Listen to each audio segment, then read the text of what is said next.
In a quiet street called Privet Drive, everything seemed ordinary.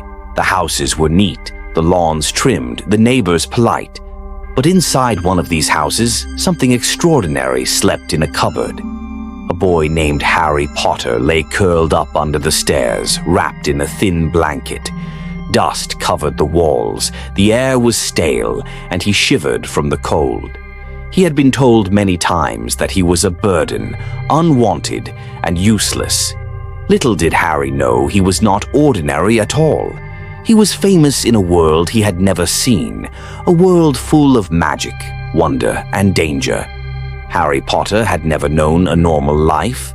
From the moment he could remember, he had lived in a small, cramped cupboard under the stairs of number 4, Privet Drive, with his aunt, uncle, and cousin.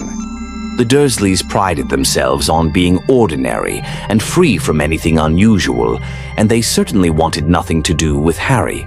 His Aunt Petunia was cold and meticulous, always scolding him for the slightest mistake. His Uncle Vernon was loud and overbearing, with a constant scowl, and his cousin Dudley was spoiled, cruel, and relentless in tormenting him. Harry's life consisted of chores, isolation, and constant reminders that he was unwanted. Yet he endured, unaware that he was destined for something extraordinary. Even in this harsh, mundane world, Harry had noticed strange things happening around him. Glass vanished at the zoo as if by magic. His hair sometimes grew back overnight into impossible spikes, and he once discovered he could speak to a snake. The Dursleys scolded him mercilessly for these oddities, but Harry could not explain them, and no one else would believe him. He grew up wondering why he was so different, feeling that perhaps he was destined to be nothing more than a lonely, unloved boy. Everything changed on the morning of Harry's 11th birthday. Letters began arriving, addressed to him in a strange, flowing script. One appeared under the mat, another slid down the chimney, and still others found increasingly impossible ways into the house. The Dursleys panicked. Vernon tried to destroy them, Petunia fretted, and Dudley threw a tantrum, insisting that the letters were a trick. Yet the letters kept coming, arriving by the hundreds, until the Dursleys, desperate, fled with Harry to a remote shack on a small island to escape the impossible mail. It was there, in the dead of night, that a giant appeared. He was enormous, covered in shaggy black hair, and carried a massive bag filled with strange objects that rattled and glimmered in the dim moonlight. His booming voice filled the tiny shack, startling Harry, who had never seen anyone so tall. This was Rubeus Hagrid, keeper of keys and grounds at Hogwarts School of Witchcraft and Wizardry. With warmth and awe-inspiring presence, he revealed a truth that would change Harry's life forever. Harry was a wizard, famous in the magical world as the boy who lived, the only child to survive an attack by the dark wizard Lord Voldemort, who had killed Harry's parents. Harry could hardly believe it. For the first time, someone treated him with awe and respect. Hagrid led Harry into a world that defied every expectation he had ever had. They traveled to Diagon Alley, a hidden street invisible to the ordinary world, brimming with shops full of enchanted objects, spell books, magical creatures, and potions ingredients. Here, Harry was introduced to the wonders of wizardry, a wand that seemed to choose him, a snowy owl named Hedwig, who became his loyal companion, and coins that seemed to jingle with their own magic. He learned the truth about his parents, about their bravery, and about the dark forces that had taken them from him. Despite the excitement, a shadow lingered. Voldemort, though diminished, was not gone, and his presence threatened the world even in hidden ways.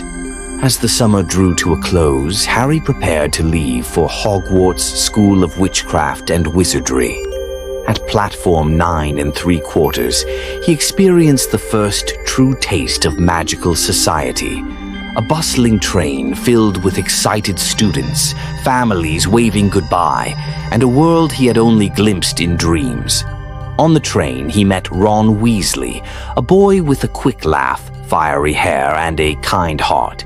Hermione Granger, a clever, determined girl with a sharp mind and a desire to excel, and Draco Malfoy, a proud and haughty boy whose arrogance hinted at future conflicts. Arriving at Hogwarts was like stepping into a living dream. The castle stretched high into the night sky, its towers and turrets bathed in soft moonlight. Inside, staircases moved on their own, paintings whispered secrets, and corridors twisted mysteriously. During the sorting ceremony, Harry faced the ultimate test. The Sorting Hat sensed his bravery, his cleverness, and his moral compass, debating whether he belonged in Slytherin or Gryffindor. Harry's choice of courage and loyalty earned him a place in Gryffindor, the house known for bravery and daring. For the first time, Harry felt truly at home. Life at Hogwarts was both thrilling and challenging. Harry quickly discovered his talent for flying, earning a place on the Gryffindor Quidditch team as the youngest Seeker in history. He and his friends explored the castle, learning about magical creatures, spells, and potions. Each day brought new lessons: the intricacies of charms, the dangers of potions, the wonders of transfiguration. But Hogwarts was not only a place of learning, it was a place of mysteries, secrets, and dangers. One of the greatest secrets was the Philosopher's Stone, an object with the power to grant immortality and unlimited wealth, hidden somewhere within the castle. Harry, Ron, and Hermione began to sense that someone was trying to steal it.